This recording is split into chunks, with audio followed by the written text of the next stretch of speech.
Welcome to the Plan Solutions Incorporated podcast, where we give facts and insight on the latest happenings in the world of economics, financial markets, and personal finance. Plan Solutions provides advice on a variety of financial topics, including investment management, tax preparation and planning, and retirement planning. Chase has 25 years of experience in the financial industry, holds a certified financial planner and chartered financial analyst designations, and has earned a master's degree in taxation and a doctorate in business administration. Chase has a passion for helping clients down the path toward their financial goals. And I'm Jason LaChance, and on this episode, we're going to discuss what is really going on in the job market, celebrating progress, the Secure Act 2.0 Roth catch-up contributions, and a look at the Plan Solutions Incorporated Office Bulletin Board. Mr. Armour, how are we, good sir? Doing good. Yeah, we're just about a week or so away from the golf tournament, so we're getting ready for that, and hopefully the weather holds up. We've finally gotten some good rain today, so I woke up this morning to a real downpour on my way into the office, so it feels like the seasons are changing. Yes, sir. Well, yeah, hopefully we get a nice, good, like you said, nice, good day with some moderate warmth, and it'll be a beautiful event either way. Very much looking forward to it, and looking forward to participating and meeting so many amazing people at the event. So let's dive right in. What is really going on in the job market? We've been touching on this lately. We've been getting a not just mixed numbers, but really an extreme of numbers around the job market and the health of the U.S. labor market. So what is really going on? Where do we dive in with this? Yeah, there's been a lot of uncertainty and obviously a lot of questions coming out of that. It's not that often that the jobs number gets this much news, especially when it's been fairly flat, not necessarily negative. But the health of the job market, it's an important economic indicator, right? It affects a variety of decision makers. Of course, a big one is the Federal Reserve. They have their dual mandate of price stability, basically keeping inflation low, and full employment, right? So strong labor market. And so, the data they're getting on the job market is going to affect their interest rate decisions, whether they should lower interest rates, hold them steady, increase them to keep the right balance. Then, of course, a lot of economists track the employment data because it's a good indicator of the overall health of the U.S. economy. You have retailers, they'll track employment because that's the health of their customers' household finances and demand, and maybe what they want to order, what they want to have in inventory. And of course, investment managers track it because often the labor market, to some degree, matches up with the investment market cycles. So you want to know where things are at. And we've had a kind of a challenge with the employment reports issued by the Bureau of Labor Statistics. Really, I think leaving a lot of people feeling like we're flying blind. The recent reports have shown weak but positive job growth, but then there's been big revisions to past numbers that have brought the numbers down, and so it's really kind of uncertain, and even the Bureau of Labor Statistics saying they've been having a hard time getting the survey data returned. So they're kind of getting a partial look and then using statistical tools to extrapolate what may be happening.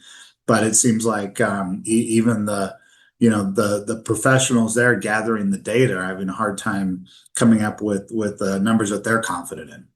Yeah, well, in my past career in radio broadcasting, it was always interesting to see when we would get our ratings, and then you could look at the numbers of people that turned in surveys, and you would statistically go, "Wow, this was pretty difficult to get any actual accurate data on. There wasn't a big enough polling audience." So it's really interesting how it's been affecting it. But what are we seeing like as far as the unemployment rate? I mean, it's an important indicator on the health of the labor market. Where is that coming in at right now? And what is kind of the horizon on the horizon as far as the unemployment rate? Yeah, the unemployment rate is looked at a lot, probably too much, to be honest, just because it tends to be a backward-looking indicator. So by the time you start to see weakness in the unemployment rate, it's already happened, right? It's not really the most useful for making projections. But it is based on a different survey than the jobs numbers, so it does give us a different view.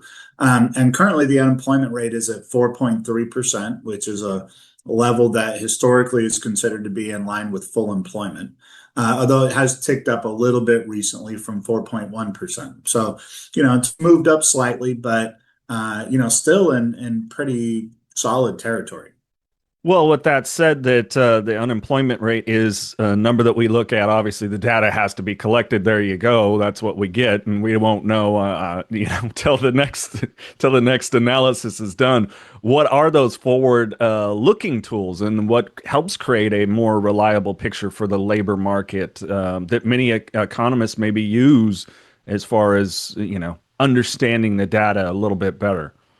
Yeah, so exactly. The unemployment rate is also based on survey data, and the survey data has just been less and less reliable, right? Mm. Um, the number that we have historically looked at, and I think a lot of economists look at because it's more of a forward-looking indicator of what's happening in the job market, or at least let's put it this way, it's probably the first place where you're going to get an indication of trouble, right? That's where it's going to show up, and that's the initial claims for unemployment insurance, or basically people claiming unemployment benefits for the first time.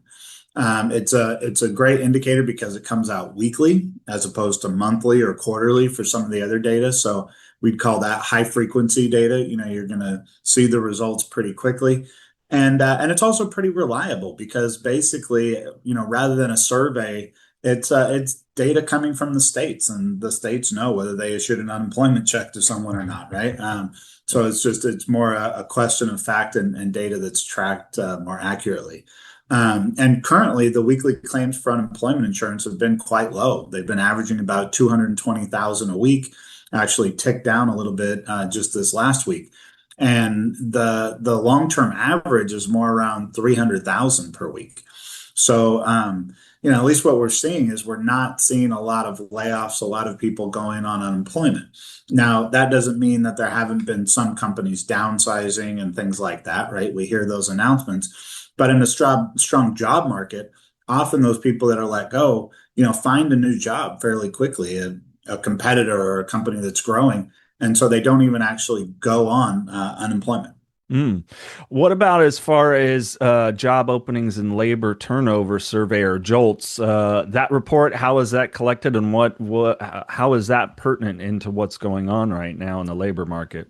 Yeah, so again, we're going back to survey data again, right? Which is always a little bit suspect, at least has become more so over the last decade. But this is another indicator when you want to look at all of the different pieces of the data to say what's it telling us. And the JOLTS report currently shows there's 7.2 million job openings and 7.2 million people that are unemployed. So in essence, a perfect one-to-one ratio, which is considered healthy. When you have an equal number of jobs as you have unemployed people. Now, they may not match up just right. They may not be in the right industry or in the right location. But generally, that would also make the argument that the job market remains fairly strong. So, from a standpoint of collecting all the different sources and data with analysis, I mean, a pretty good positive indicator when it comes to the labor market. Yeah, I think the key is unlike how the media will really get focused on one number and what's going on at the Bureau of Labor Statistics. I mean, to really get an idea with any type of economic indicator, you really have to look at the preponderance of the evidence, Mm. right? You have to look at a lot of different pieces of data and say, okay, as I dig through all of this data, what is it telling me? And you can always have one area that might be an outlier, either to the negative or to the positive. Sometimes there's different kind of roundabout ways to extrapolate some of that data that's not a direct line, but you can look at consumer spending, and if consumer spending's strong, that usually means the job market is fairly strong, right? May seem kind of counterintuitive, but you can look at credit card debt, and if credit card debt's going up, that typically means people are feeling pretty confident in their future income, their future employment prospects. Whereas if they were starting to get nervous, worried about layoffs or something like that, you'd often see them, spending less or even trying to pay down those credit cards. So, as you look at the big picture, it does point to, still a pretty strong, steady labor market. Mm. All right. Anything more you want to add before we jump on over to celebrating progress? Well, like any of these indicators, I mean, it's just a time where you just have to, really dig through new reports as they come out. Our methodology is to go directly to the data. A lot of times the news headlines and things do not really tell the story. They're trying to tell a different story, not the story of what's actually going on. And, as the physicist Richard Feinberg said, you can try and convince people of whatever you want, but Mother Nature doesn't care, right? Physics will still be there. And I think that's also true of the economy, right? There's different sides, different pundits that want to convince you that this or that is happening. But the truth is, if you want to be successful in investing, you better dig down and actually find out what's really happening. Yes, sir. Well, and I think that's a perfect segue to our next topic of celebrating progress. We talk about it all the time here. Successful financial planning often requires making small changes to long-term financial strategies and implementing those consistently year over year, and really, having that diversification. So, what do we want people to understand around this celebrating progress? Yeah, in the end, all change is incremental, right? You can only do so much in one day, one week, 1 month. But if you make those incremental changes, they compound and over time can add up to really big changes, right? I mean, you can go back to the discussion we had about the number of 401k millionaires reaching such a high level, right? People who did it consistently over a long time period. And that's really true across most of financial planning. But the challenge is, that can become very monotonous. It can feel like when you're in it, like you're not really getting anywhere, right? Yeah. So it's kind of like the old saying, how do you eat an elephant? And the answer is one bite at a time, right? It takes just that slow consistency. But I think it's important to, really look at those milestones when you reach them and celebrate them because it creates that positive momentum. Yeah. Right. I mean, it can seem really daunting if someone, maybe their goal is they need to save 1 million or 2 million or 5 million for retirement, whatever it may be. They're not going to be able to do that quickly. It's going to take a lot of consistent saving and investing and, investment growth over many years. But you're going to hit certain, goals or certain milestones along the way. And when you hit that, saying, "Oh, okay, I now have double what I put in because of investment growth, or I hit a big round number, whether it's 100,000 or 300,000 or whatever." Just taking time to look at that, track those things, track, maybe not just asset totals, but your net worth, which often can compound it because if you're paying off debt over time, it works the same way, just that incremental, consistent, monthly payments, and that balance goes down over time. And as a part of that, if what you owe is going down and what you own is going up, it has a much bigger impact, and you can see the progress, and makes it a lot easier to stay consistent along that journey. Yeah, well, and I think it's important too that you pointed out here, and I like to make the motorsports analogies. When it comes to a Formula One car, the way you make it faster is a tenth of a second a lap at a time. And sometimes you figure out something in that progress, and then you kind of unwind it a little bit, and it might go slower for a bit, then to take another big step forward potentially. And I think it's important to remember that. You pointed out a lot that staying the course, even in those down times, that it's not a panic situation, even though we do see it, but it's part of staying the course. Absolutely. That's a great analogy. Yeah. Tenth of a second per lap, right? It might not feel like you're making up very much ground, but over 200 laps, those tenths of a second add up. And when you think about how fast those cars are going, the distance that ends up being between you and your nearest competitor, right, ends up being a pretty wide margin. And yeah, I think that's exactly the way you should look at it from financial planning, right? So yeah, it might be each lap you're only getting a tenth of a second, but if you look back after 50 laps and say, "Wow, look at the lead that we've created here," stopping to say, "Okay, this is working. Keep it up." Yeah, absolutely. Anything else you want to add before we jump to Secure Act 2.0, Roth catch-up contributions?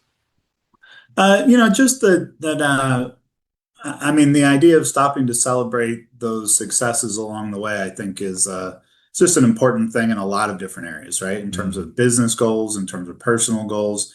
They say with like weight loss, you name it, right? All of these things, it takes time, it takes consistent work and effort, and kind of adding in those little celebrations or acknowledgments into your plan can have just a really big impact on the long-term success rate. Yes, sir. Absolutely. All right. Secure Act 2.0 Roth catch-up contributions. The Department of Treasury and the IRS recently issued final regulations addressing the Secure Act 2.0 provisions that change the rules of 401k catch-up contributions that apply to those age 50 and older. So, with that, as well as we've been touching on all of these revisions, what does it mean as far as a Roth? Yeah, I mean, we talked about this way back when the Secure Act 2.0 was first passed, right? And we were talking about just how some of these provisions were so convoluted. And they were going to be difficult to track and difficult for people to realize whether it applies to them or not. And this is definitely one of them.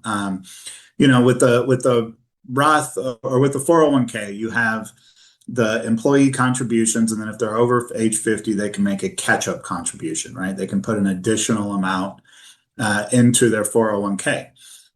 And then they have the option of either putting it into the traditional, which is tax deductible, or the Roth, which is not tax deductible. And normally people, had all the flexibility, to determine the amount that they can contribute based on their age and where they wanted to allocate those funds. But under the Secure Act 2.0, there's going to be a bit of a change, which is anyone who's considered highly compensated, which really, I believe the original number was 145,000 in Mm, compensation. Their catch-up contribution, so this is for people over 50 that are eligible for that catch-up, it will have to go to the Roth or the non-tax deductible portion of the 401k. mm. In other words, they will have to pay taxes on that money now, whereas maybe they didn't have to in the past. And so that's that was supposed to be implemented, but now the IRS has pushed that out into 2027. So it will not apply doesn't apply this year, and it won't apply to next year, the 2026 tax year. And I think the reason is because it's just going to be so difficult to implement, right? It's going to be Right. a challenge for employers. I mean, the truth is, a lot of people's compensation may be variable. So, what do you do? Is it based on what you project that they may make? It's going to create a lot of challenges there. And then the other thing is, employers are not required to offer the Roth option on a 401k. Mm. Many have since that became available, but not all have. And so if they don't have the Roth option, then, suddenly they're highly compensated workers over 50 would not even be able to take advantage of the catch-up contribution because they can't put it into the traditional tax deductible side and they wouldn't have a Roth side. So a lot of companies are probably still in the situation where they need to amend their plan to make that Roth available if they're going to, continue to have this benefit for their employees age 50 and over that are considered highly compensated. Now, does this work the same if, let's say, you're a sole proprietor, you're, independent contractor, and you're making those contributions for yourself since you are your business, so to speak, or does it work a little bit differently because you're covering all the taxes? Yeah, it does not apply to self-employed. So that they still have a lot of flexibility. And of course, people that are self-employed, especially if you don't have any employees, you have an extreme amount of flexibility in terms of different retirement plan options that you can set up for yourself. So that'll still continue, but this will basically be, for employees of companies that offer a 401k and figure out exactly how this is how this is going to work. I mean, clearly, the idea was to capture some tax revenue, right? Congress looked at it and said, all right, maybe we're putting in some of these tax breaks. How do we capture some additional revenue? Well, let's, get that from highly compensated employees on that extra amount, to bring in that revenue. But, and trying to pinpoint it, I think they really didn't think through how it would be implemented in practice. Yeah. All right. Thank you for the clarification on that. Let's jump on over to the Plan Solutions Incorporated office bulletin board. As you mentioned, we got the golf tournament coming up, but you have a few other items pinned up here on the bulletin board. Yeah, we've had a lot going on, which has been really productive. And one of those was we recently did a 2-day workshop with a consultant. Lori Frazier is actually a friend of Katie's going way back and worked in corporate HR for years, and now it's kind of freelanced out into doing more the team building, communication consulting, that type of thing. I think she got tired of dealing with the problem employees and the hiring and firing, and wanted to, focus on what she saw was the fun part of her business. But anyway, the workshop I thought was really productive. It was 2 days. The first day was all team members, and it was really about understanding personality types, preferred communication methods, things like that. I've done a number of these in the past in my career, but I thought this was definitely the most insightful. And then the second day was kind of built on the first day, but was around how exploring how to use that newly learned information to better implement the firm's long-term strategy. And so that was more built around the leadership team and how we could be more effective. But I think all in all, it was a great opportunity for personal growth. It's always good to explore new ideas, build out that toolbox. And I think, understanding how to better communicate within the office will be productive, but, it also will help us understand our clients and their different personality types and how to communicate in a more effective way so that they're getting, what they want, what they need from us. Yes, sir. Absolutely. What is the second item we have pinned up there? Well, so we talked about the golf tournament coming up. Well, we also sponsored the Future Foundation of Sacramento charity golf tournament recently, which that was a great time. It's always good to go to these other golf tournaments and see what they're doing, and how maybe we can improve. And it's even better when it's for a good cause, which this is. It's an organization where they provide scholarships to students who are in the first in their family to attend college, right? So typically focus more around some of the underprivileged areas of Sacramento, identifying those good students that have a lot of potential, and then helping remove the financial barriers to them being able to go on and really chase their dreams. A lot of the bios that they showed at the dinner afterwards were pretty inspiring. So it's nice to be at least some small part of helping to support a cause like that. Yes, sir. Absolutely. Anything else you want to add, Mr. Armour, before we wrap up this edition of the Plan Solutions Incorporated podcast? Well, just hope everyone is having a good October, good fall. Obviously markets have been good. Hopefully we can keep that going through the end of the year and right on through the holidays. Yes, sir. Absolutely. Well, we thank you for listening to the Plan Solutions Incorporated podcast on Apple Podcast or Spotify. Please make sure to hit that follow button there and share it with someone else that may get value out of the podcast. And if you prefer to follow along to a visual form of it, where the personal financial review is on screen and you hear all the content that Chase and I discuss, you can go to our YouTube channel. That's youtube.com/@plansolutions and subscribe there.